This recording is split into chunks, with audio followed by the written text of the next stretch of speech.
Hoje nós vamos entrar no segundo capítulo do livro, cujo título é A Morte, vírgula, o lugar do verdadeiro nascimento do homem.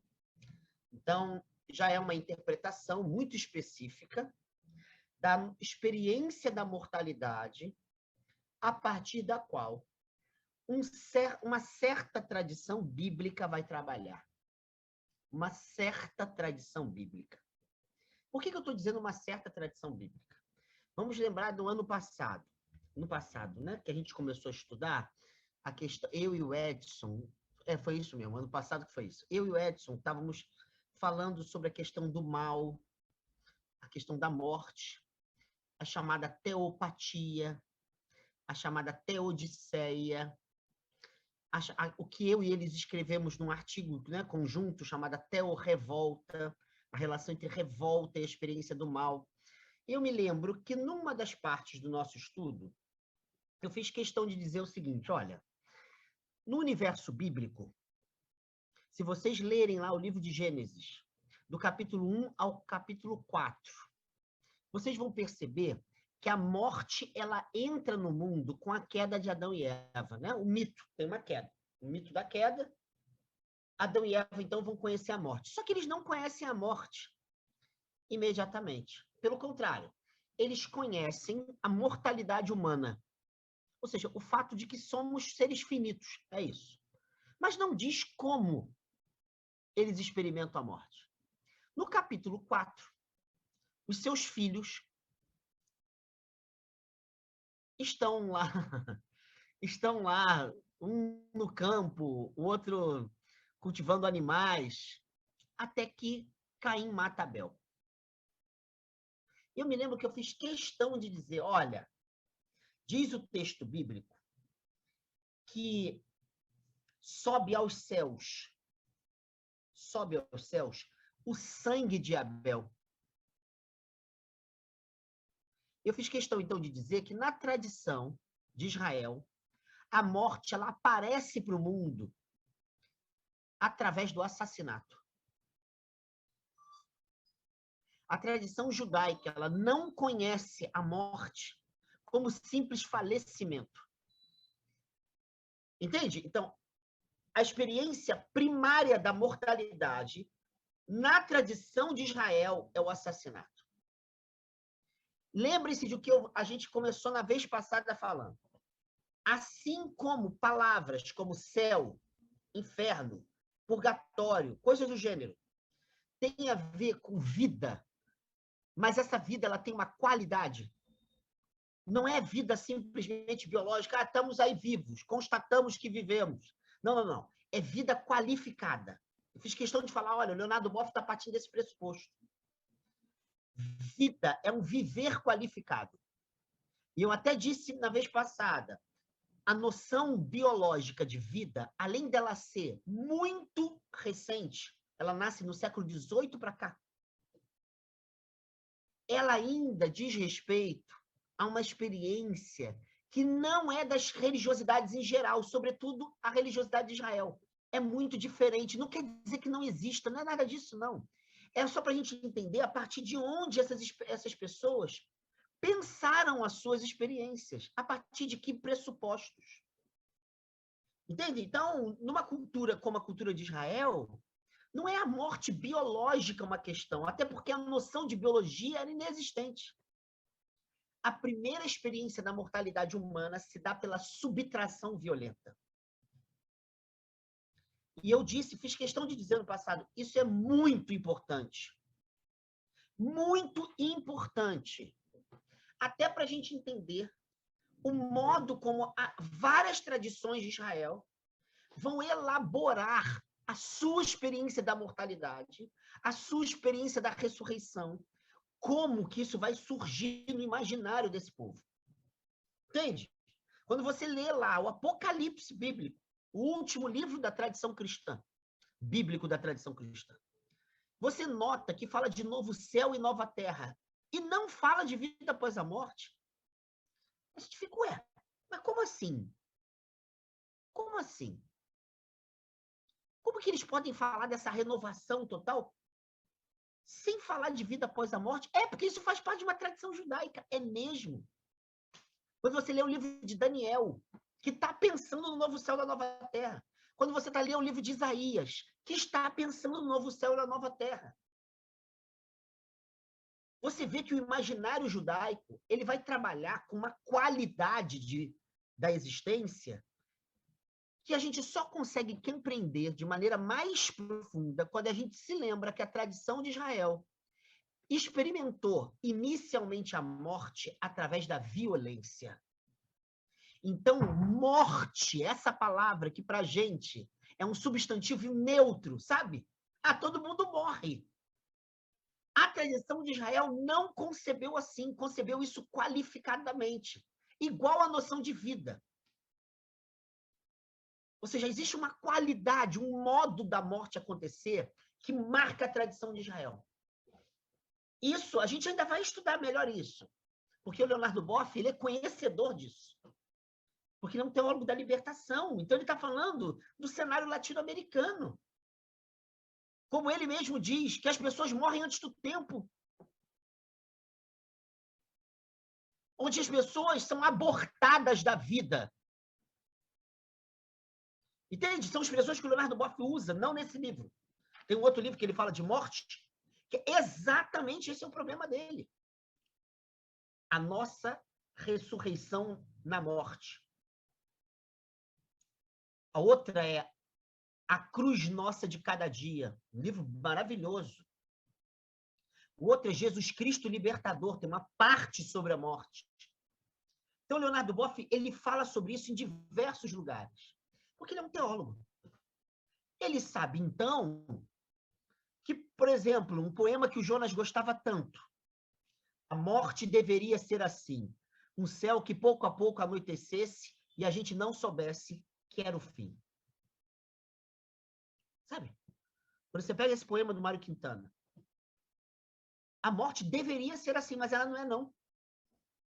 Não é assim. Caim matou Abel, não foi mais ou menos, não teve a naturalidade de uma noite acontecer. Entende? A tradição judaica experimentou a morte a partir dessa experiência primária. E não é à toa que quando um Paulo da vida fala de morte, de segunda morte, a tradição cristã, essas mortes elas são qualificadas também. Paulo chega a identificar que a maior parte dos seres humanos vivem mortos.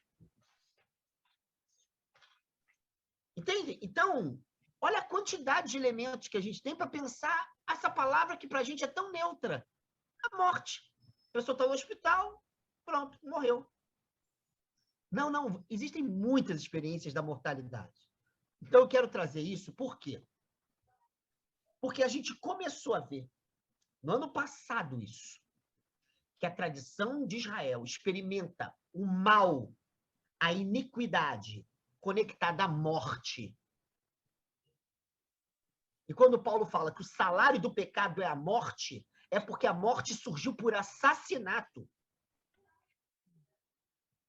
Ele não está reduzindo isso a um código moral. As pessoas pecaram porque desobedeceram o código. Não, não, não. É porque a morte que nasceu no mundo foi a morte por assassinato. Então, o imaginário que se forma em torno das noções de morte, das noções de vida, numa tradição como o judaísmo, mostra para a gente a complexidade da gente. A complexidade do problema. Por isso, uma vida que vence a morte, que vida é? A ressurreição que vence a morte, de que vida trata? Nascer. Então, isso, mas a gente tem que entender a qualificação dessa metáfora. O que está em jogo nessa imagem? Para uma tradição que ficou, olha, de 722 a.C. até 1948, apátrida no mundo. E quando teve um território seu, era dominado por algum povo. Assírios, Logo depois, quando chega Ciro, eles acham que é a libertação, volta a ser oprimidos. Depois os romanos, depois as diásporas dentro da Europa, as perseguições cristãs, o problema com algumas regiões muçulmanas, o antissemitismo do século XIX, que cresce estupidamente, os campos de concentração, a criação do Estado de Israel em 1948. A gente está falando de uma tradição que ela conhece a morte na carne dos milênios da sua história. Entende? É isso que eu estou querendo chamar a atenção. A gente está falando dessa tradição, onde a morte é qualificada, e ela é muito qualificada. O que vai acontecer aqui? O Leonardo Boff, num primeiro momento, vai dizer, olha, o que a gente está estudando? De onde surgem essas palavras aí, que a gente fala tanto? Né? Céu, inferno, de onde surge isso? Essas palavras, elas nascem de uma tradição específica. Essa tradição, ela exerce uma fé específica. E a primeira coisa que ele faz, nós já vimos na vez passada, é deixar claro o seguinte, olha, a gente está falando de uma experiência do céu, do inferno, da morte, da vida após a morte, ligada a um projeto de vida chamado fé. E ele tem um tópicozinho que eu deixei de lado para retomar hoje. Esse tópicozinho diz o seguinte, fé não é um ato parcial do ser humano. Não é o ser humano que alguém chegou para ele e contou uma notícia. Olha só, você viu agora que o Bolsonaro falou isso, isso, isso, isso. Aí essa pessoa sai, a outra pessoa pergunta para ela, vem cá, o que o presidente fez hoje? Olha, acabei de ouvir por fonte confiável, é assim que as pessoas falam, digna de fé. Entende?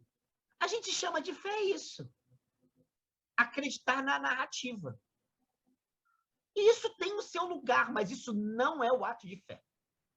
Isso tem o seu lugar na tradição de Israel, mas isso não é o ato de fé. O Leonardo Boff faz questão de chamar atenção para uma expressão que muita gente da teologia contemporânea, cristã e judaica, usa para dizer que na tradição de Israel, a fé é um ato decisivo da pessoa inteira. A fé é um ato decisivo da pessoa inteira. Ou seja, a fé implica integralmente quem somos e não parcialmente quem somos. Por isso que a fé não é acreditar na doutrina A, B ou C. Não é isso. A fé é decidir por inteiro quem somos em meio ao ato chamado fé. Não é à toa que as palavras que a tradição judaica usa para falar de fé, emet e emuná, que são as palavras ligadas à verdade, são palavras ligadas ao casamento. Não é à toa também que se você pega o Primeiro Testamento bíblico, mas também o Segundo Testamento, você vê a quantidade de alianças de Deus com o seu povo. Aliança é a palavra para casamento. A experiência de fé do povo de Israel é uma experiência matrimonial. Por isso é que a palavra fé, assim como a palavra verdade em hebraico, significa confiabilidade, entrega. Entende? O Leonardo Boff faz questão de marcar isso no início do livro. Olha, gente, a gente vai falar de palavras que nasceram da experiência de fé. Então, a gente não consegue desligar essas palavras do modo como a vida das pessoas se decide em meio a essas palavras. Essas palavras dizem respeito a modos da gente viver, da gente sentir, da gente desejar, da gente pensar. Então, isso é muito importante. Por quê? Porque nós ocidentais, não por causa da tradição judaica, mas por causa da tradição grega, a gente é refém de algumas perguntas que a tradição judaica não fez. Vou citar uma pergunta que nasceu na Grécia Antiga. O que é isto? Mas sim, o que é o inferno? Essa pergunta se fala em inglês, em grego, titó, que é algo. O que a gente busca quando a gente faz uma pergunta como essa? O que é isso? A gente busca uma definição. Entende? Agora, olha só o que eu estou querendo para eu vou chegar ao ponto de hoje. Aí você chega para Jesus e fala assim, Jesus, que parada é essa de reino de Deus aí, reino dos céus? Aí Jesus, ele não para você e fala assim, olha, gente, reino dos céus é o seguinte. E ele faz uma definição. Ele diz assim, o reino de Deus é semelhante a um camarada que estava andando com um monte de semente na mão.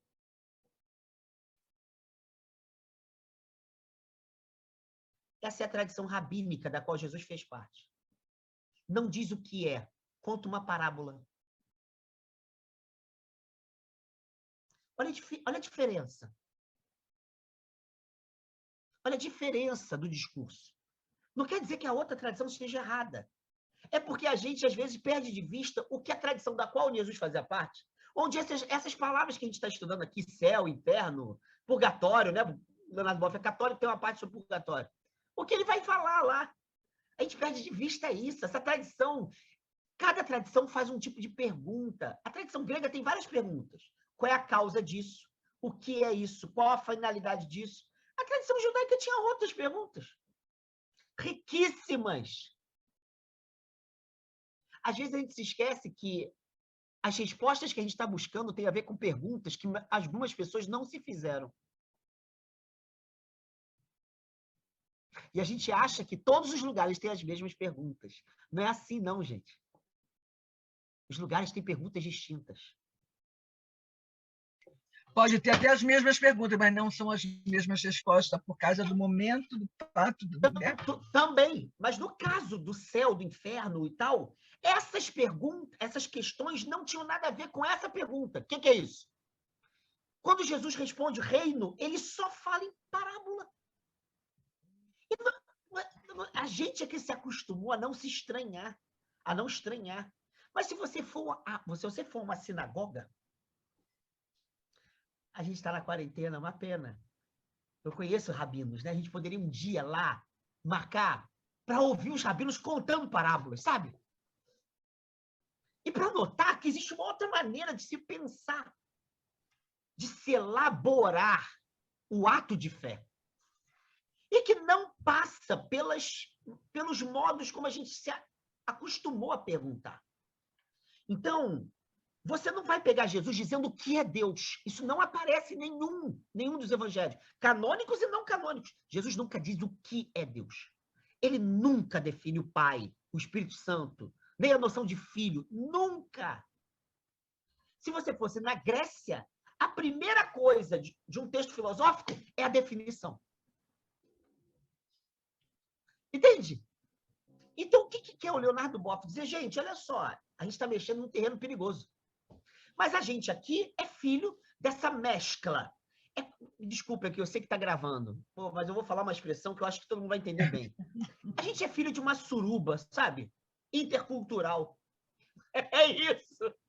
É uma suruba. Entrou Grécia, Roma Antiga, Israel, e o cristianismo surge dessa suruba. Porque o cristianismo vai se apropriar da tradição grega, os elementos jurídicos da tradição romana e a tradição bíblica judaica. E surge isso, a maneira cristã de pensar. Então, a gente é filho da suruba. A questão é a seguinte, a gente vai abandonar a nossa formação? Não, mas a gente tem que saber que a gente tem que tomar cuidados. Então, o que a gente viu da vez passada, que é extremamente importante, é que céu, inferno, purgatório e pá. Esses conceitos, primeiro, não se reduzem à vida após a morte. Se reduzem. Mas, num certo momento, tem relação com a vida após a morte. Essa é a segunda coisa. Esses conceitos, eles são, para a gente são conceitos. Para os antigos, vamos usar essa expressão nossa, são símbolos. Dizem respeito ao modo inicial da vida qualitativamente acontecer a partir deste mundo aqui que a gente está vivendo.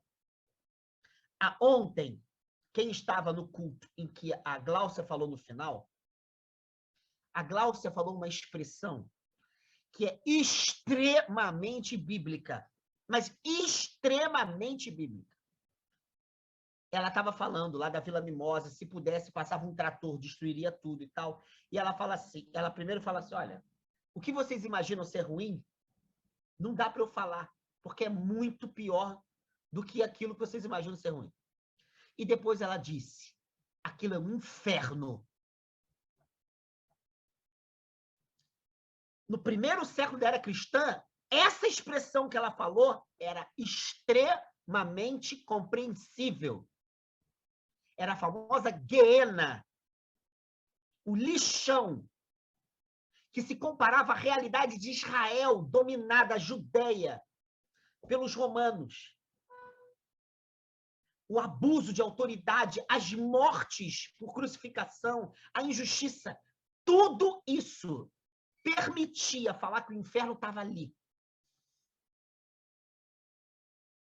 Exemplo, não sei o que estou dizendo, o próprio Jesus usa no Evangelho de Mateus. O próprio Jesus usa. A terra em que não haverá choro e ranger de dentes.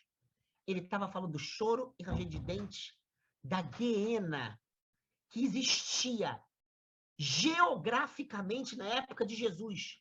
Um lixão de Gramacho, por exemplo, que Jesus olhava e falava, essa é a imagem do que a gente vive. E ele estava falando daquele momento que eles estavam vivendo. Então, por incrível que pareça, ontem a fala da Gláucia tinha tudo a ver com o que a gente está estudando aqui. Alexandre, seria a tortura do corpo e da alma, tudo ao mesmo tempo? Uma tortura, um desespero.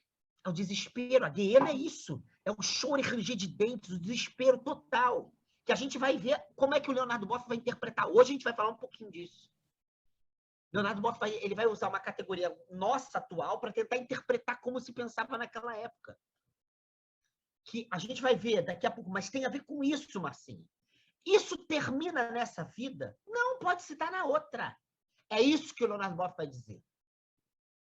As experiências do outro lado se iniciam todas nas qualidades deste lado. É isso que ele está querendo dizer. É a réplica, ele não diz isso, ele nunca vai dizer isso. Do outro lado, as coisas têm mais intensidade, as coisas aparecem numa outra luminosidade ou obscuridade. Porque uma ressurreição... A ressurreição, céu, essas palavras. Essas palavras, tecnicamente, elas dizem respeito a qualidades de vida. Ou qualidades de vidas mortas. Então, o que vivemos agora é utopias e sonhos? Então, não. A questão dele é o seguinte. A questão dele é assim, antes de chegar a isso, é que a primeira coisa que ele quer dizer é, para o povo de Israel e para o cristianismo primitivo, as palavras que a tradição cristã, sobretudo após o século IV, projetou só para o outro lado e esvaziou essa vida em nome da vida do outro lado, essas palavras, elas começam aqui e agora. E elas são concretas. A gente tem que ver o inferno, a gente tem que experimentar o céu. A gente não espera o outro lado para experimentar o céu e o inferno.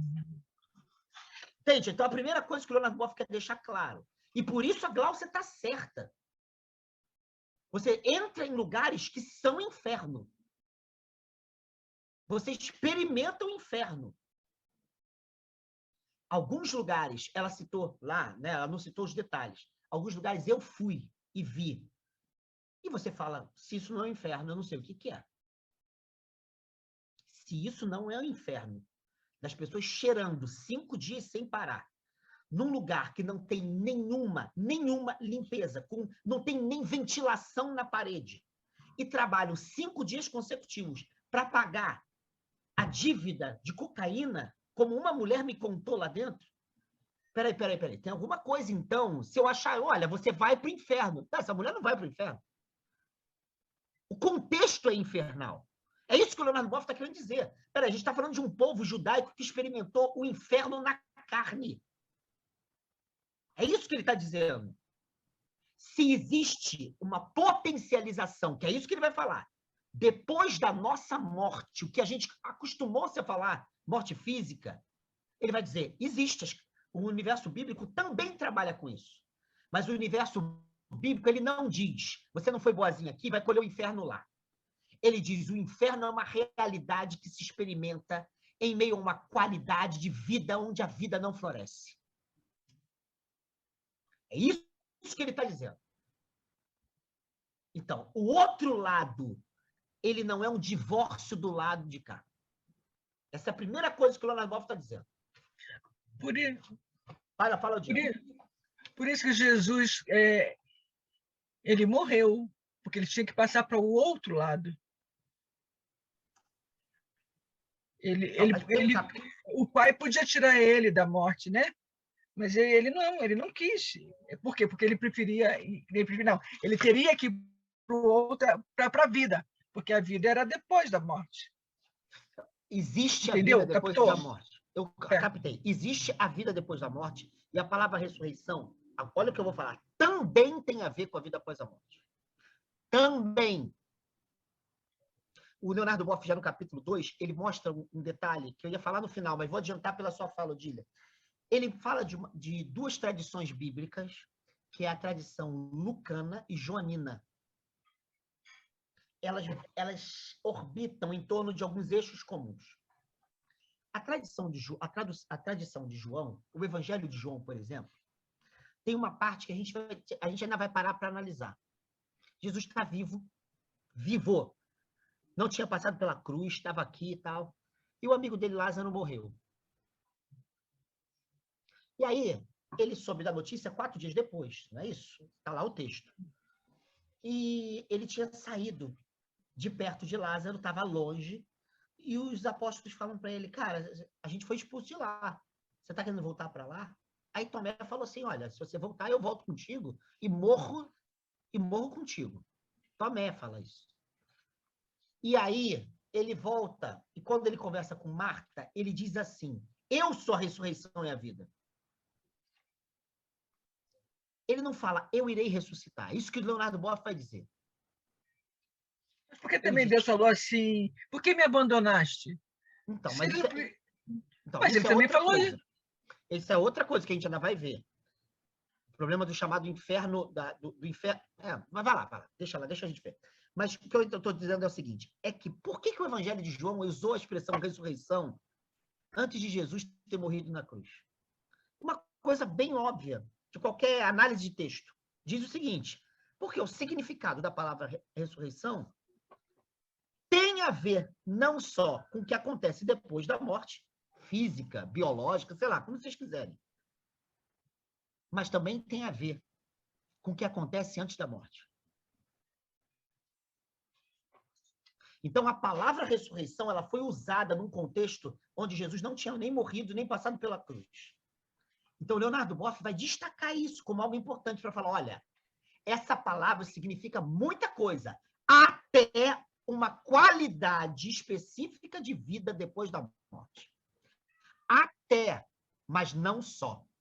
Entende? Então, a gente está estudando coisas que a gente vai estar sempre lembrando assim, gente, até, mas não só. Também, mas não só. É isso que o Leonardo Boff está querendo chamar a atenção. Nossa tradição encurtou demais as coisas. A gente morre e ressuscita.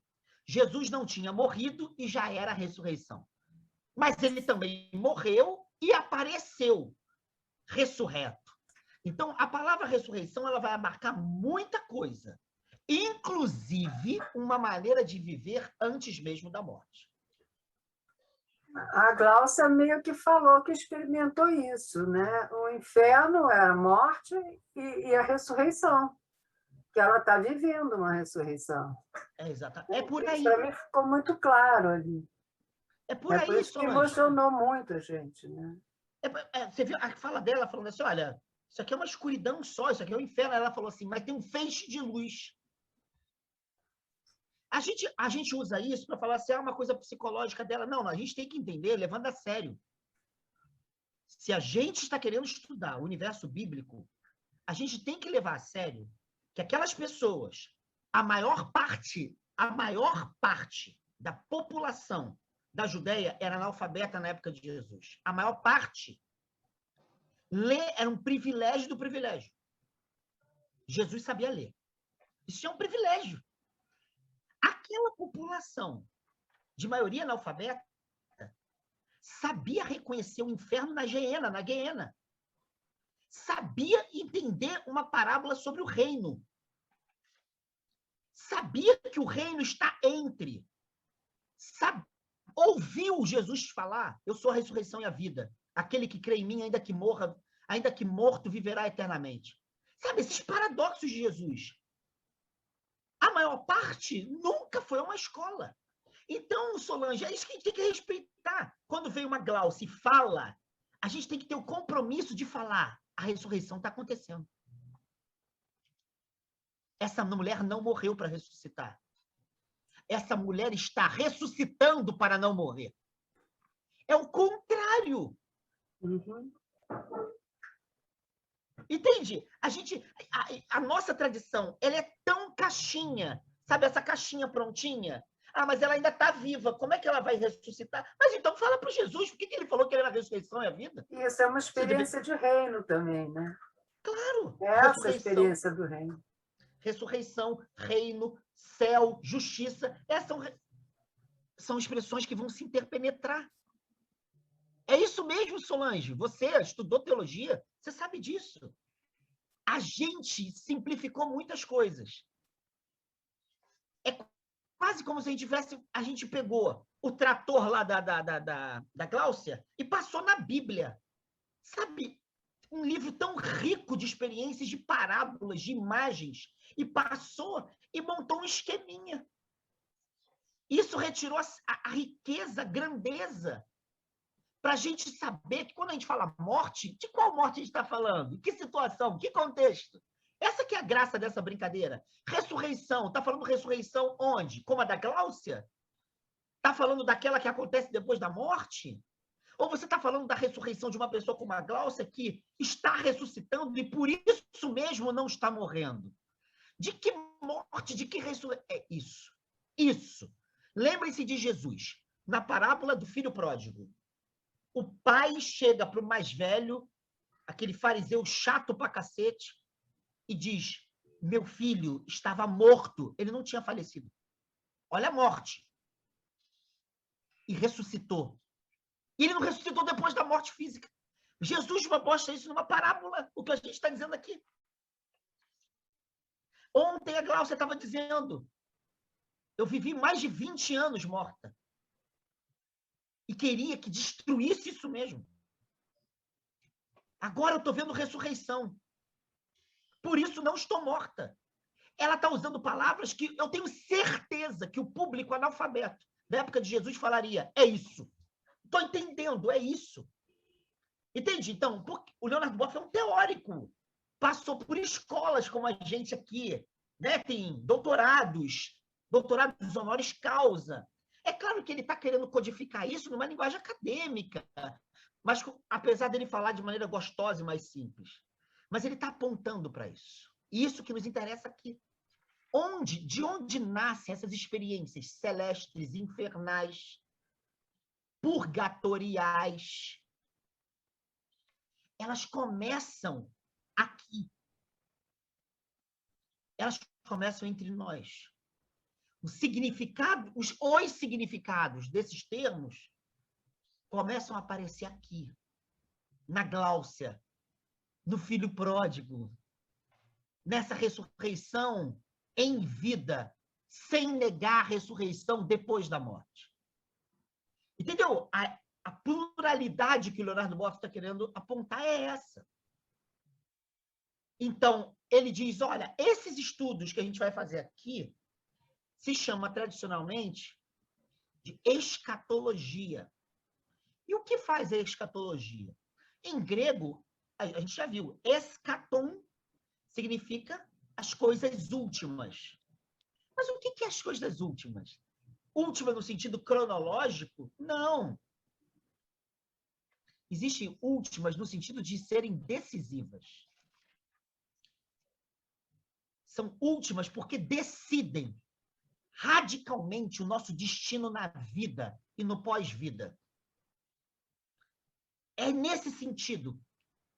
E esse sentido de escatologia pensa o nosso presente à luz de possibilidades futuras.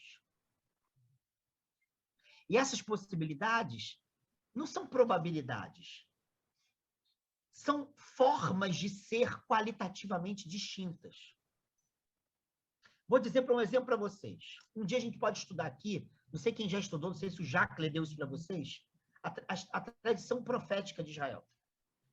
A tradição profética de Israel não tem nada a ver com adivinhação. Chegar lá e falar, amanhã vai acontecer isso, nada disso. É uma tradição bem básica, que diz o seguinte: se as coisas se desdobrarem como estão se desdobrando, desculpem o português, fudeu. Desculpa o português. Entretanto, se a gente decidir de novo uma aliança com Deus, o futuro será outro. E aí anuncia-se um outro futuro. A tradição profética, ela anuncia futuros distintos. E fala assim, Gabi, decide. Regina, decide. Em outras palavras, nos faz olhar para o presente, decidindo possibilidades distintas de futuro. É isso que um profeta faz. Oséias, por exemplo.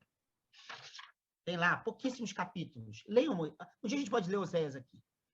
Então, a noção de futuro no judaísmo é muito importante, porque o futuro sempre nos leva à decisão.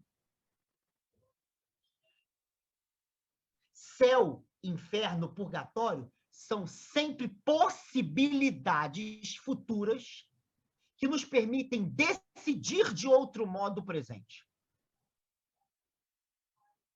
E por isso que a gente decide-se pelo céu, pelo reino, pela vida.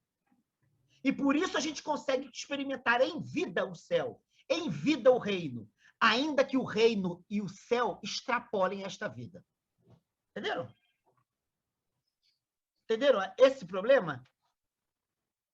Então, exatamente esse problema vai levar Leonardo Boff, no segundo capítulo, a perguntar assim, uma pergunta bem básica. Para essa tradição é isso, essa tradição aí que a gente está trabalhando. Quem é o ser humano? Quem é o ser humano? Como é que o ser humano é esse para o qual o céu é um problema, a vida após a morte é um problema, o inferno é um problema, o reino é um problema? Nunca vi um gato angustiado se vai ser julgado por Deus na sua morte. Quem é esse cara? O Leonardo Boff diz, então, que o ser humano, para a gente pensar dentro do universo judaico, ele está partindo sempre desse universo. Existe um ser humano visto pelos gregos, assim como para os romanos, assim para a tradição iorubá, assim para vários tipos de budismo. Por exemplo, né, assim como nas tradições indianas, assim como as tradições indígenas. Essa pergunta, quem é o ser humano? Recebe 1 bilhão de respostas. 1 bilhão de respostas. Para a tradição de Israel, esse ser que sempre foi tematizado à luz de experiências míticas, à luz da relação com Deus de Israel, quem é esse cara aí? Leonardo Boff vai pegar vários estudos contemporâneos para ajudar a pensar como que o ser humano é compreendido nessa tradição. E a primeira coisa que interessa ao Leonardo Boff é destacar uma palavra interessantíssima. Nessa tradição, o ser humano é aquele que experimenta o fim. Mas que fim? Existe o fim como término. A relação chegou ao fim. Mas existe fim no sentido de finalidade. Quando Jesus de Nazaré estava pregado na cruz, uma das 7 expressões que ele fala, segundo os relatos dos evangelhos, é: tudo está consumado. Ele não diz tudo está consumido, porque consumar não é consumir. Consumir é deteriorar. Consumar é plenificar. Em latim é interessante a expressão consumatum est. Está elevado ao sumo. Isso é consumar. Elevado ao sumo. Entende? O Leonardo Boff diz que essa tradição, que vai falar de reino, de céu, de inferno, de vida após a morte dentro das suas experiências, essa tradição, ela conhece o fim como consumação. Como consumação. Daí sim, não sei quem perguntou antes, acho que foi a Odília. Aí sim dá para entender por que o Leonardo Boff escolhe a palavra utopia para falar no capítulo seguinte e vai voltar a falar lá na frente. Utopia é a busca por esse fim, mas que a gente não encontra uma situação histórica, mundana, onde ele se apresente vivo. A outra palavra que ele vai usar é topia, que é quando esse fim, no sentido de consumação, encontrou um lugar. Olha, então, a palavra lugar aqui que eu estou usando, hein? Topos, em grego, é lugar.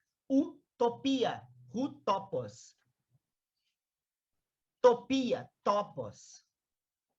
Lugar aqui não é lugar geométrico. Lugar aqui é uma situação qualitativa. O céu, o inferno, são situações qualitativas de planificação radical, consumação, ou de degradação, despotencialização, ou, como vai dizer o Leonardo Boff, frustração radical. São plenitudes inversas. A plenitude da frustração, a plenitude da realização. É óbvio que aqui, nesse plano que a gente está, existem lugares de plenitude. Mas essas plenitudes consumam, atingem os seus estertores, as suas máximas potencialidades. Leonardo Boff vai falar, não. Por isso, nessa vida, a gente já experimenta céu, já experimenta inferno, mas os estertores do céu e do inferno excedem esta vida. A imortalidade da alma. Tem a imortalidade, seja para se fuder... Desculpa, estou falando em câncer. Desculpa. Cara, já achei que eu estava gravando aqui. O que é legal é que isso vai ficar para a posteridade, né? E um dia vamos falar assim, pô, tinha um monte de aula gravada numa pandemia que começou em 2020 e um monte de palavrão gravado e tal. Porra, sintoma. Não, se chegar algum moralista, vai falar assim, na ICI, né? Vamos ter que parar com isso. Mas peraí, teve uma pandemia em 2020. Está tudo disponível no YouTube. No mundo. Então, já que eu falei, vou falar. Isso é que é o conceito da ressurreição. E do inferno, né? Existe um se fuder pleno. Existe uma realização plena. O que o Leonardo Boff está dizendo é óbvio que esse mundo contém muitas realizações, mas elas atingem os seus estertores? Não, por que não? Porque tem sempre elementos de contradição. Sempre tem elementos de contradição. Um dos principais elementos que a gente ainda vai ver é a injustiça. Sabe? É a dor da Gláucia ontem falando. Aquele sofrimento diz o seguinte, por mais plenitude que ela esteja experimentando agora, nesse processo de transformação qualitativa, ela é marcada por dores que nascem de injustiça. A menina que foi conversar, a Regina sabe quem é, né? Eu fui conversar comigo sábado, né? Sábado eu conversei com algumas pessoas lá. A história da menina é a história de você chorar. Sabe? A menina foi criada com a avó em Minas Gerais, vai para a casa da mãe com 15 anos, é molestada pelo padrasto, e a mãe, para não arranjar conflito com o padrasto, diz que a culpa é dela, como acontece em muitos lugares. E mete a porrada na filha durante anos.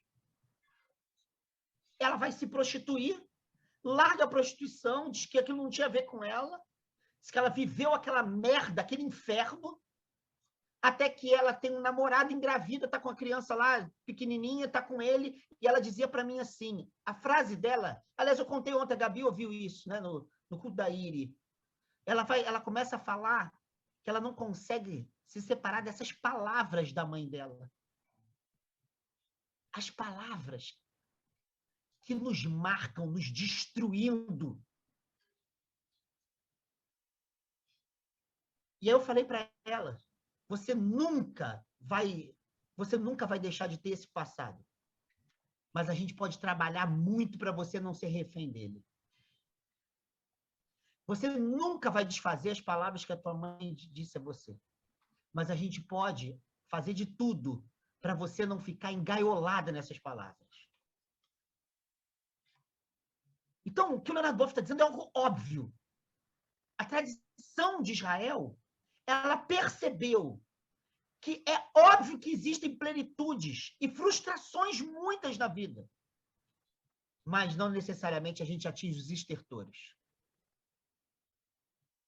A consumação não se dá em absoluto. Entendem? Então, a partir daí, o Leonardo Boff diz uma coisa muito, muito, muito importante para a gente aqui.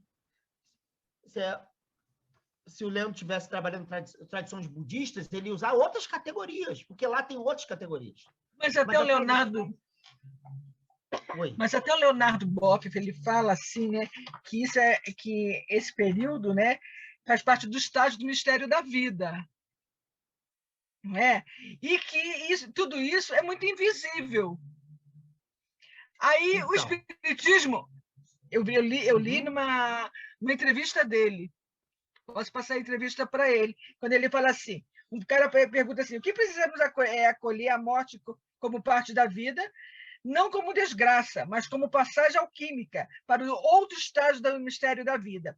Os mortos não são ausentes. Aí lá no espiritismo, que é uma outra linha, já enxerga dessa forma. É. E ele é um teólogo cristão. No final, sim, eu acho que tudo se junta. Então, Odília, de novo, há uma experiência da morte que tem a ver com essa. Nesse livro aqui, ó. Deixa eu ver se é... Não, é esse aqui. Ó. Ética da Vida. Ética da Vida. Aqui atrás, na quarta capa, tem um pensamento dele. Eu posso ler para vocês. Ele diz assim, a morte não é, como pensam os cristãos, consequência do pecado. Ele trabalha isso ao longo do livro. Mas ele vai dizer por que os cristãos falaram de pecado. Claro. Consequência do pecado é a forma concreta como experimentamos a morte. Não mais como dado natural, mas como antinatural. Incerteza traiçoeira, que produz angústia e perda irrefragável da vida. Essa situação existencial entrou na consciência porque a humanidade, na compreensão judaico-cristã, não soube acolher a vida mortal como dom divino, a se manifestar também como dom aos demais no amor e na amizade. Pecado consiste em querer viver só para si mesmo. Paulo diz isso, 2 Coríntios 5,15. 2 Coríntios 5,15. A solidão no lugar da solidariedade faz com que a morte seja vivenciada como assalto e destruição da vida. A solidão do lado de cá faz suscitar a ideia de solidão do lado de lá. Daí o medo e o pavor diante da morte. Esse é um texto do livro. Só que no livro, ele vai trabalhar de uma outra maneira.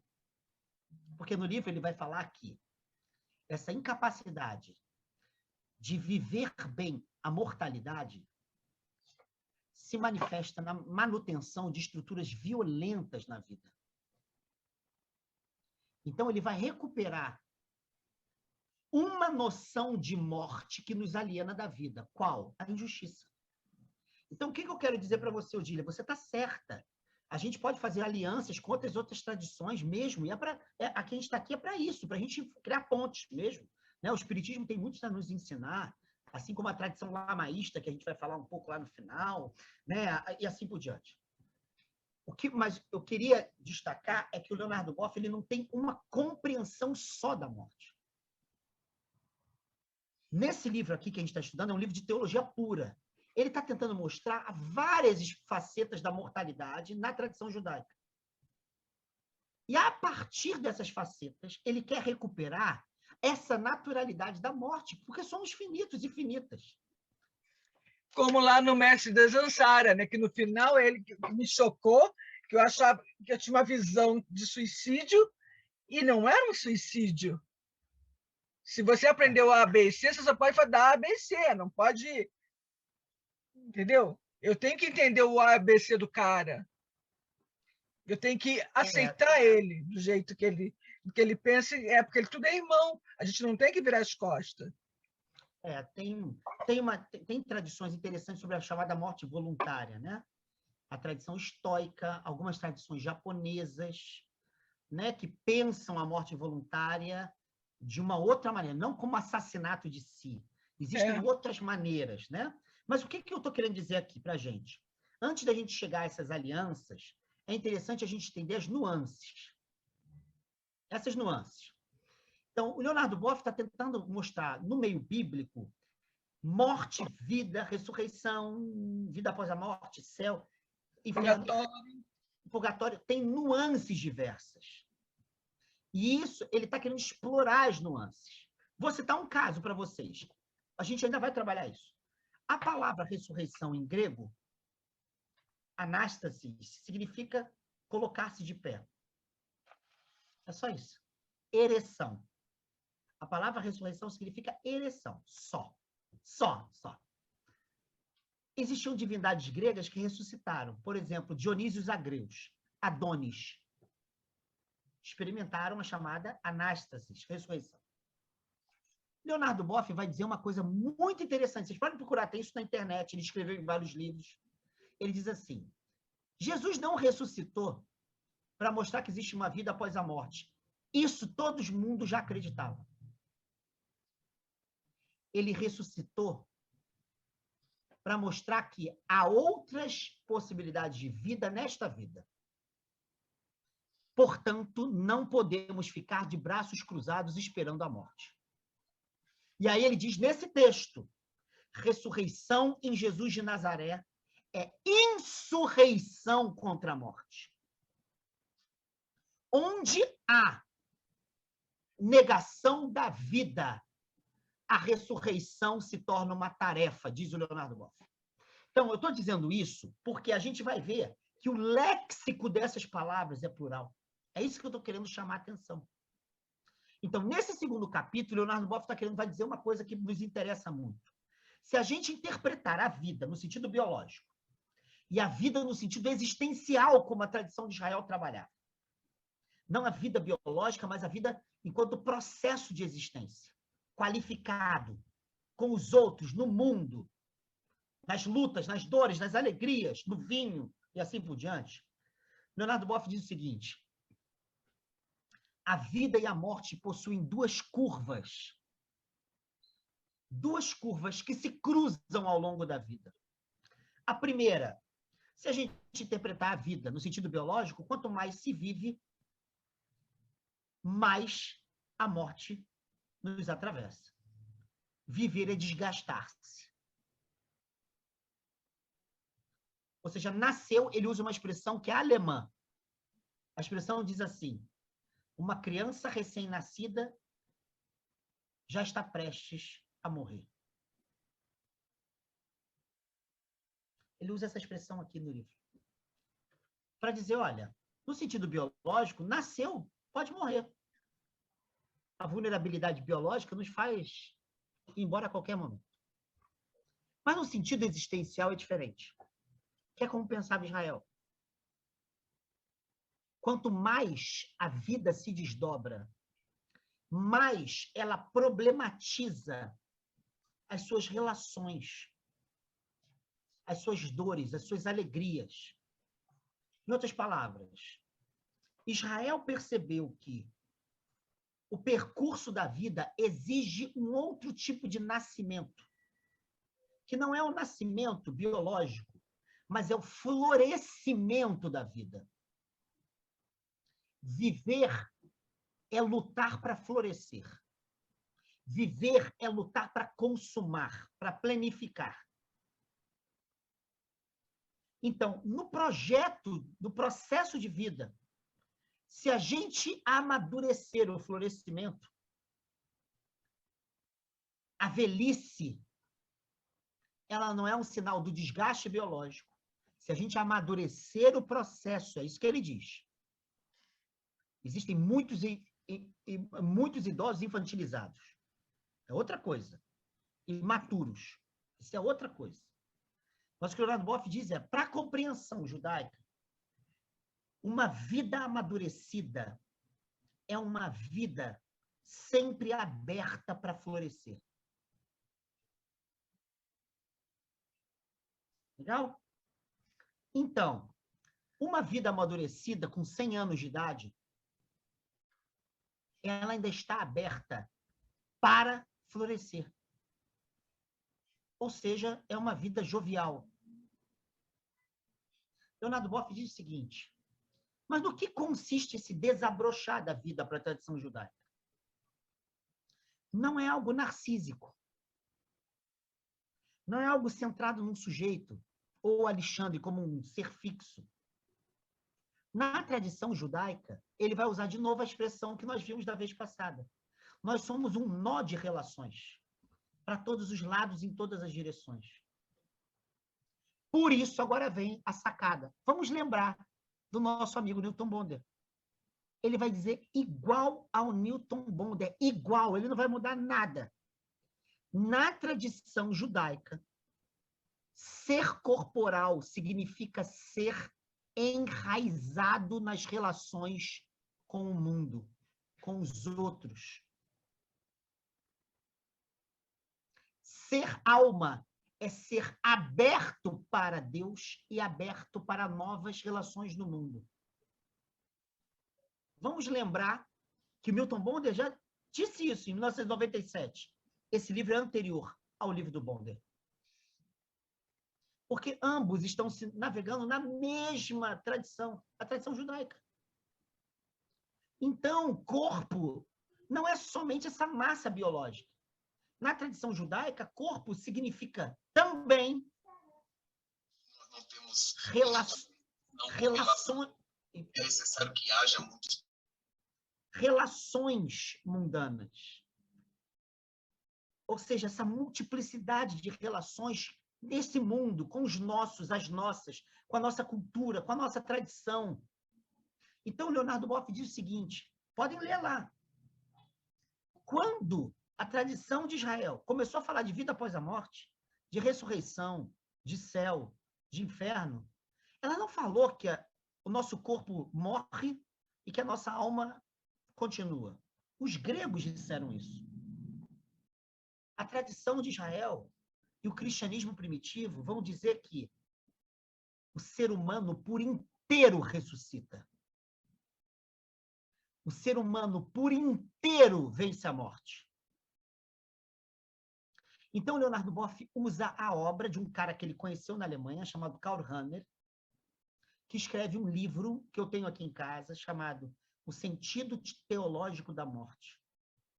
Ele usa o mesmo pensamento do Karl Rahner, que é muito conhecido. E o pensamento do Karl Rahner diz o seguinte, ninguém morre e reaparece lá do outro lado como um indivíduo, uma alminha assim, sabe, chamado Alexandre. A vida, depois desta vida, ela é um outro corpo. Porque nós sempre levamos o conjunto das nossas relações conosco. Ressuscitar, céu, vida após a morte, dizem respeito da nossa relação com este mundo, com os nossos entes queridos, com os outros, com aqueles e aquelas que fazem parte da nossa história. É isso que ressuscita.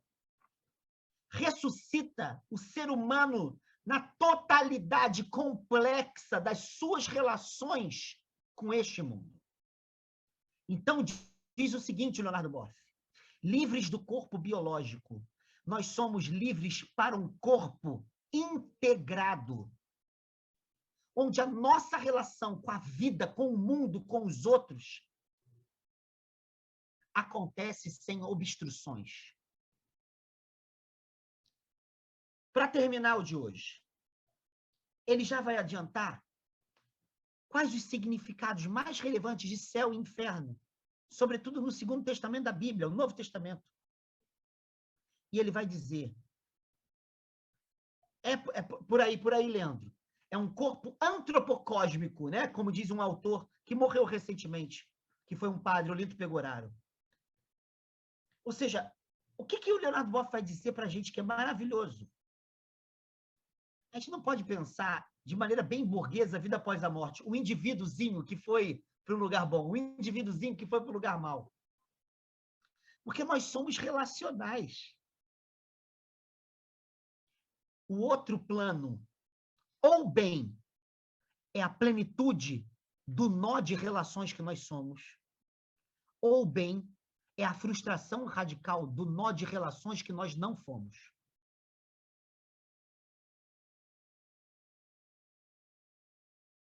É só isso.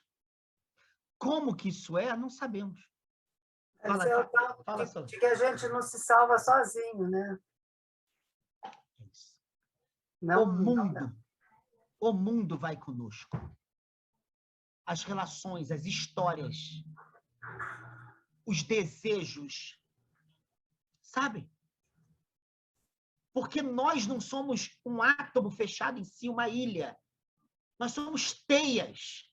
E o que o Leonardo Boff está dizendo é que na tradição judaica, a teia ressuscita, ou a teia se inferniza.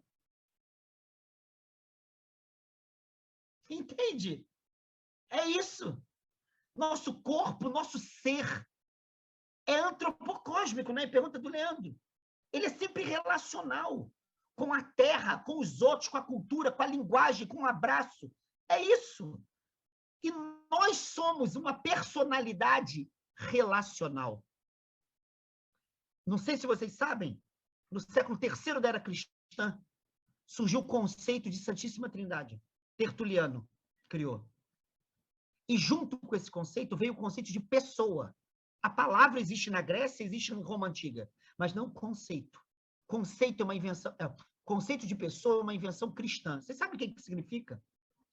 Conceito de pessoa significa que nós somos uma unidade relacional. Pessoas são Deus, os anjos e os seres humanos. É isso que diz a tradição cristã desde o século III. Por isso que a gente fala que a gente ressuscita a pessoa. E a pessoa é sempre uma multiplicidade de relações. Pegaram? Por isso que o Leonardo Boff está dizendo, isso não é brincadeira. Porque também a vida após a morte mostra a merda de relação que nós fomos. A merda. O inferno é a apropriação da frustração da teia que nós somos. Lembra? Ó, acabei de ler aqui, hein? Ó, a expressão é de Paulo, está aqui. 2 Coríntios 5,15. Leonardo Boff vai usar nesse livro que a gente está lendo também. Ó, o que é pecado? Viver para si mesmo. Vamos traduzir isso numa linguagem psicanalítica? O que é o inferno? É a plenitude do narcisismo. É a experiência de que, achando que nós nos bastamos, descobrimos que a vida foi uma merda.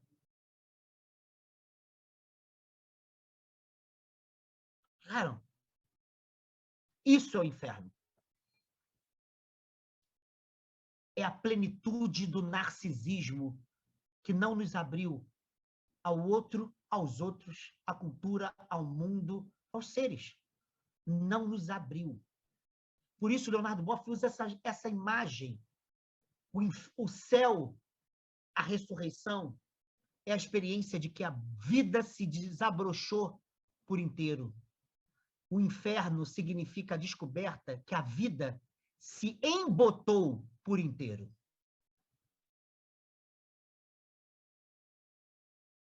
Entenderam? Entenderam? Por isso que a ressurreição vence a morte. Qual morte? A morte como dado biológico? Isso é pouco. Por mais que tenha a ver, mas isso é pouco. E se nós cremos na ressurreição e a experimentamos, é porque a gente lute para que a vida desabroche, a começar na vida em que vivemos. Para que as gláucias surjam. Para que os narcisismos sejam quebrados. Para que o pronome nós seja maior do que o pronome eu. Que Guimarães Rosa disse que é o grande nome do diabo, eu. E a gente pronuncia eu. É uma vida narcísica, estúpida. São estruturas culturais narcísicas. São grupos sociais narcisistas. Né? Nós contra eles. O eles é uma cambada que sempre se fode nessa vida. Por causa de um eu, de um grupinho, que usurpam o direito dos outros serem na Terra. Tudo isso é inferno. Oi, desculpa, Marcinha, não tinha te visto. Desculpa. Tudo bem.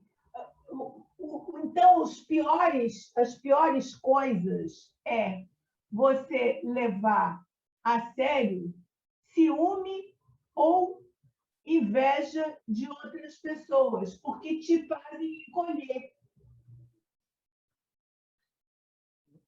Marcinha, o que você está querendo dizer com isso? De maneira muito boa. É que a gente cultiva experiências afetivas que nos atrofiam. Sim, isso aí é uma forma de atrofiar. Você levar a sério tanto o ciúme de outra pessoa quanto a inveja de outra pessoa. Porque você fica, coitado, está sofrendo por minha culpa. Mas não quer que você se abra. Por quê? Desabroche.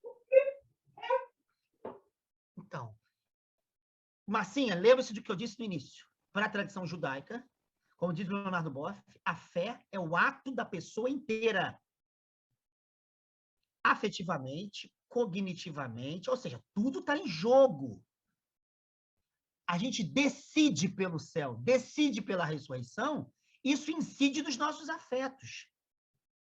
É óbvio que eu sinto ciúme, você também, a gente não é assim, né? A gente sente. Agora a gente precisa ser refém. É isso, entende? Pega isso que você disse. Então, o Leonardo Boff está dizendo que o céu é a apropriação desse movimento expansivo da vida nas suas múltiplas relações, de integração com os outros, com os seres vivos, com os seres não vivos, com a Terra. Céu é a vida transfigurada de vida. E ele vai dizer que o inferno é a impossibilidade da vida florescer. É a frustração, é o autocentramento num projeto narcísico que deu certo. Que deu certo. Entende, Marcinho? Então, levando a sério... Olha, a gente ainda vai analisar os textos bíblicos. Mas o que eu estou querendo dizer é que Caim matou Abel porque ele queria competir a bênção de Deus. Não é isso? E viveu como errante na vida. Diz o texto, desterrado. Não teve comunhão com ninguém, com a terra, com nada. Então, o inferno, a gente tem sinais do inferno. A gente vê o inferno. A gente vê o lugar da vida atrofiando. E a gente tem os signos do céu, da ressurreição. Por isso é que começa sempre aqui, está entre a gente, acontece. O desdobramento depois tem uma... O Leonardo vai dizer, tem uma medida que a gente não consegue ainda saber qual é. Mas a gente tem que saber que está entre nós. A gente não pode. Se a gente crê na ressurreição, a gente crê que a gente não precisa ser refém dos nossos afetos que nos atrofiam, dos pensamentos que nos embotam, dos medos que nos violentam e violentam os outros. que não nos abrem ao outro. Como assim? Outro dia eu conversei com uma pessoa, que é aluna minha até, uma menina negra que foi criada numa igreja evangélica dessa, não sei se é Assembleia de Deus Renovada, alguma coisa dessa pentecostal e tal. E ela chegou para mim depois de uma aula na UERJ e tal, entrou em contato no WhatsApp e falou assim, professor, eu adoro essas aulas. Menina é negra, mas eu não consigo suportar a cultura negra. Porque ela aprendeu que tudo é do diabo. Essa menina vive com medo. Me desculpa, isso é inferno. Isso é inferno. Uma coisa é eu saber que não tem a ver comigo. A outra é eu ter medo e ter vontade de excluir, de tirar da minha vista, porque eu não me permito sequer me relacionar. Fundamentalismo é um inferno. Os apegos, como toda a tradição budista fala, é um inferno. Para usar uma imagem, é uma roda de samsara, que é um inferno. A gente é refém de sofrimentos que não passam. Entende? Então, essa imagem do inferno, essa imagem do céu, essa imagem da ressurreição, a gente vai ver que tem muitos sinais, muitas presenças na vida, antes da morte. E como se dá depois, é desproporcional. Entretanto, não nos é estranho. É isso que o Leonardo Boff quer chamar a atenção. Céu, inferno, purgatório, ressurreição, nada disso nos é estranho. Tudo isso é problema nosso.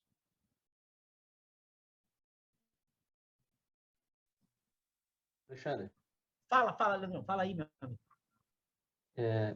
uma coisa que me vem muito à cabeça quando a palavra ressurreição é explicada nesses termos, é como que uma revolução no ser, uma virada de mesa. Quando a gente vê da maneira como o jogo se dá nesse mundo, nesse sistema de dominação, né? A ressurreição me parece uma virada de mesa. É o fim do jogo. Desse jogo de dominação, de ego, né? Cara, você usou a palavra que o Leonardo Boff usa, uma expressão que você acabou de usar, uma das palavras, para falar de ressurreição. Vocês podem procurar, em várias entrevistas ele fala, a ressurreição é a revolução na evolução. É a revolução na evolução. Então tem um processo evolutivo, mas é uma revolução. É uma ruptura e transformação qualitativa radical. E por isso é um novo começo. É um novo começo, né? Naquele outro livro que ele trata especificamente da ressurreição, Nossa Ressurreição na Morte, né? Eu lembro de ter lido que ele diz que a ressurreição, mais ou menos isso, né? É a irrupção do eterno no tempo, né? Do infinito no finito, daquilo que é pleno no precário, né? E transforma e renova todas as coisas. Existe uma imagem budista para a iluminação que foi criada por um mestre vietnamita. Vocês devem ter ouvido falar do mestre Thich Nhat Hanh. Muito bom. Ele tem um nome quase impossível de pronunciar, né? Para quem não conhece. Eu demorei 10 anos para aprender a pronunciar o nome dele. E ele usa uma imagem para a iluminação do oceano e das ondas, né? Para quem não conhece, é uma imagem muito linda que diz que todas as coisas, inclusive nós, somos ondas no oceano da vida, né? Então, como ondas, nós temos começo, meio e fim. Algumas ondas são marolinhas, outras são maremotos, mas somos ondas. Mas a onda nunca deixa de ser oceano. E ele diz que a nossa natureza real é oceânica. Então, nós nascemos e um dia nós morremos, como as ondas. Mas nós nossa natureza real é muito maior do que a onda. É do tamanho do oceano, né? E ele diz que a iluminação é o momento que a onda descobre isso, que ela é oceano. E me vem na cabeça essa imagem sobre a ressurreição, que talvez essa imagem possa ser usada também, né? Talvez de uma forma mais dramática, a ressurreição seja essa descoberta da onda como algo muito maior do que os seus limites, do que as suas precariedades, né? Muito bom, Leandro. Você sabe que o Leonardo Boff tem um livro também. Porra, hoje incorporei o Leonardo Boff aqui, cara. Vou até falar para ele, vou mandar um e-mail para ele, falar, rapaz, hoje você me incorporou aqui. Mas ele tem um livro bonito de 2003, um livro chamado Crise. A gente vai estudar esse conceito. A palavra juízo de Deus, significa crise. Porque ambas essas palavras têm a ver com a palavra decisão. Então, a gente ainda vai estudar isso. Mas ele tem um livro chamado Crise, Oportunidade de Crescimento. Se não me falha a memória, é nesse livro ou num outro livro do mesmo ano, mas eu acho que é esse livro, que ele cita uma história, eu acho que zen budista, para ele começar a falar qual é o lugar da crise, como processo de revolução, de uma qualidade radicalmente nova de vida, né? Que é a ressurreição. E essa história é maravilhosa. É a história do boneco de sal. Não sei se você conhece, Leandro. E a história diz o seguinte: tinha um boneco de sal que vivia em cima de um monte. Ele olhava para o mar toda hora e falava assim... Eles eram amigos, ele e o mar. Ele falava para o mar: pô, mas eu queria conhecer você melhor, porque a gente conversa tanto, mas eu não sei quem é você. E o mar fala para ele: olha, para você saber quem eu sou, tem que mergulhar em mim. Ele responde: mas se eu mergulhar em você, eu vou desaparecer. Então, me desculpa, boneco de sal, mas você não vai saber quem eu sou. Um belo dia, ele cria coragem e desce. Ele desce lá do monte e chega diante do mar e fala assim: olha, já estou aqui e ainda não sei quem é você. Ele falou: então, você tem que entrar em mim, eu já te falei. Mas eu vou perder tudo. Vou perder minhas pernas, meus braços, sim, mas você vai saber quem eu sou. Aí ele criou coragem, botou um pé. A marolinha bateu, sumiu o pé, ele falou: olha, eu já perdi o meu pé direito. E não sei quem é você, mas eu já falei, você tem que entrar em mim. E bota o esquerdo. Depois, as duas pernas. Depois, os dois braços. E aí, ele só dá um cotoquinho assim, sabe? E ele fala: olha, eu já perdi quase tudo e não sei quem é você. Aí o mar fala: olha, mas eu já disse para você. Se você não entrar em mim, você não saberá quem eu sou.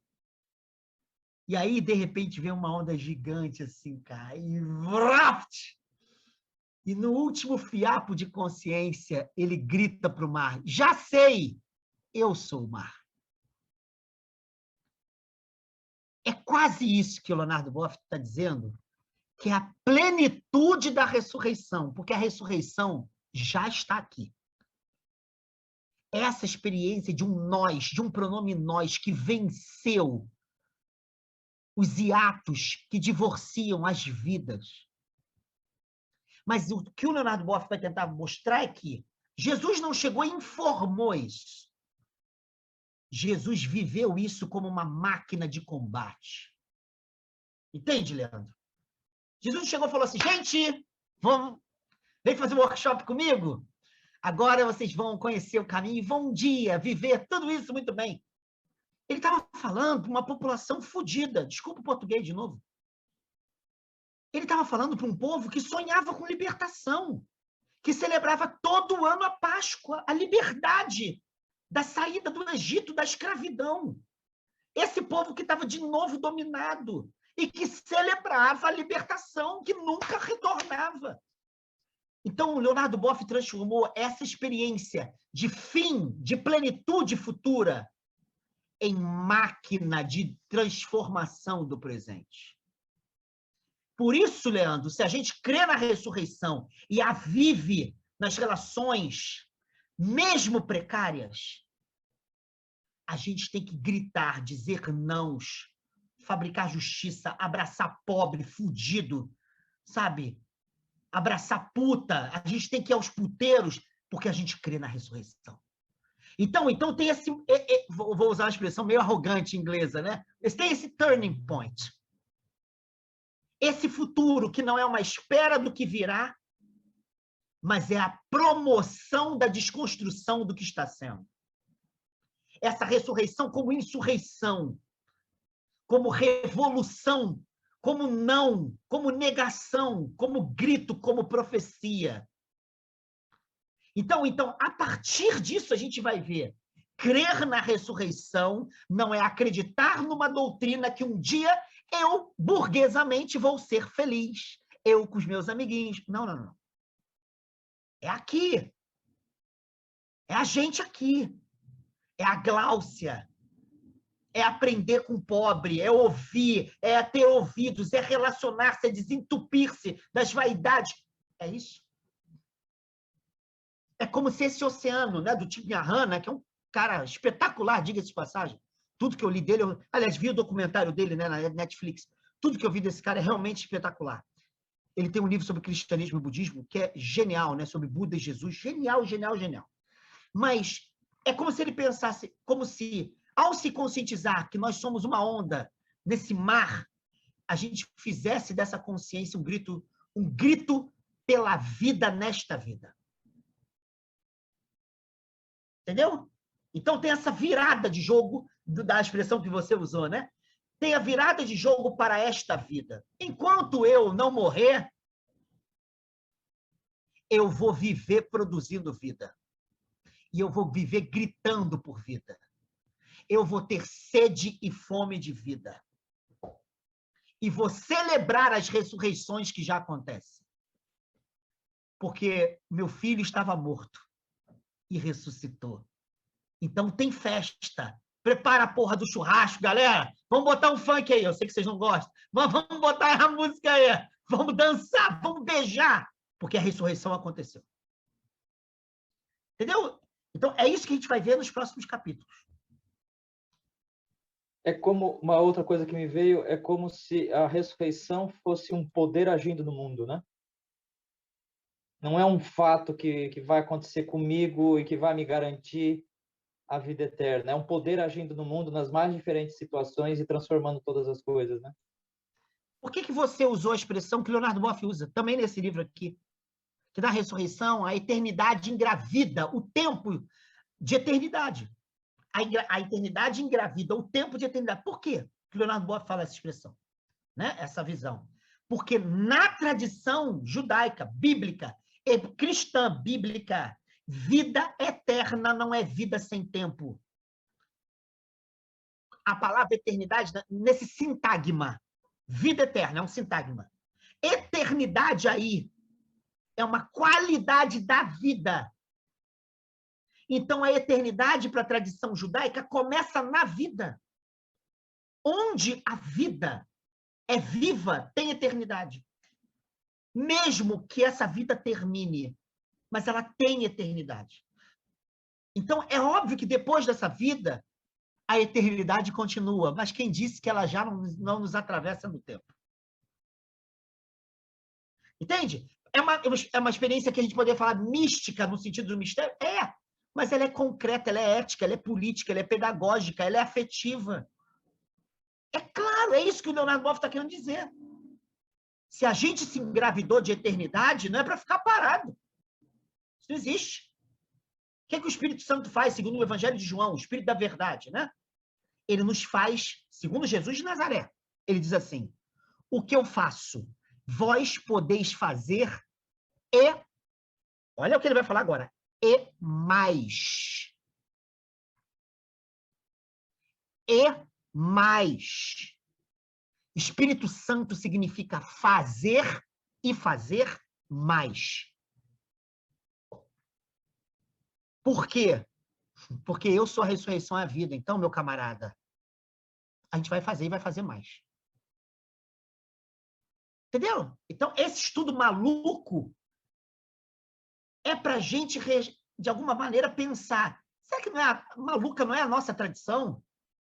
Que fez a gente ter um medo da porra dessa vida? E ficar esperando a vida inteira outra vida para compensar as merdas dessa? Não é isso que a gente tem que... A gente tem que terminar esse curso falando, porra, passei a vida inteira ali, achando que ia chegar, tinha um anjinho lá, né? Tem um livro na mão de de Jesus, Jesus juiz, essa visão judicial, né? Da morte. Mas peraí, cara. É que essa teologia foi criada com a intenção muito clara, né? De evitar a ressurreição, né? De evitar. De manter as coisas como sempre. É a teologia da morte, né? Da morte. No sentido que a gente estava estudando. É uma teologia do cagaço, Leandro. Sabe? Tenho medo do inferno, quero ir para o céu. Que isso? Faz de bobeira, rapaz. Não sou eu que estou dizendo, não, hein? Teresa de Ávila. Ó Senhor, se creio em ti, interessada no paraíso, afasta-me do paraíso. Se creio em ti por medo do inferno, condena-me ao inferno. Porém, Senhor, se creio em ti, por ti tão somente, não demores, mostra-me a tua formosura. Santa Teresa de Ávila. Mas, hoje eu estou inspirado, cara. Século XII. Século XII. São Bernardo de Claraval. Um livro sobre o amor. De diligendo Deo em latim, né? Sei lá. Amar a Deus. Devemos amar a Deus. Sei lá. Tem várias traduções. Ele diz assim na parte central. Aquele que ama a Deus com medo do inferno é covarde. Aquele que ama a Deus por interesse de ir ao céu é mercenário. Ainda que o amor a Deus na outra vida me leve a ele, não devemos amá-lo nesta vida com vistas a este céu. Mas agora agora eu fiquei bolado. Lutero. Agora a gente é protestante aqui, então Lutero. Lutero. Grande Lutero, 1520, da liberdade do cristão. Se não me falha a memória, seção número 28, ele diz assim: pela fé, o coração é arremessado para o alto, e do alto recebe o amor. E amando desinteressadamente, serve os outros na terra. Quem vive a fé e quem serve por amor, não teme o inferno e não procura o céu. Martinho Lutero, um dos nossos patriarcas, entende? Essas pessoas estavam bêbadas dessa loucura. E a gente tem que beber dessa loucura. Para quê? Para se esquecer dos prêmios, do céu enquanto lugarzinho que nos espera. E para exercer a fé na ressurreição. Enquanto estamos aqui, entre os nossos e nossas, no caminho que nos compete. Fomos! Ó, o bicho vai pegar, hein, galera? Fomos! Leandrão, obrigado, cara. Arrebentou. Ó, capítulo 3. Decisão final e juízo na morte. Vamos estudar esse negócio de juízo. Juízo final, todo mundo vai ser julgado, né? Imagina, minha filha, já contei essa história, minha filha estava dormindo, 3 anos de idade, soltou um pum. E falou, desculpa, papai do céu, soltei pum. Ela achou que o papai do céu ia julgá-la nesse sentido, por causa de um pum. Mal sabe ela. Eu falei assim, não, filha. E ela estava dormindo, não, filha, não se preocupa, ele não está nem aí para isso. Depois eu senti o cheiro, falei, claro que ele está aí para isso, né? Cheiro horroroso desse, ela tem que ter medo mesmo. Mas a minha vontade era de chegar para ela e falar assim, ô, filha, para de bobeira. Pode soltar o pum que você quiser. Deus também peida. Sabe, a minha vontade era falar isso para ela. Por quê? Uma criança de 3 anos já incorporou o imaginário do juízo moral. E ela tem medo. E ela é culpada.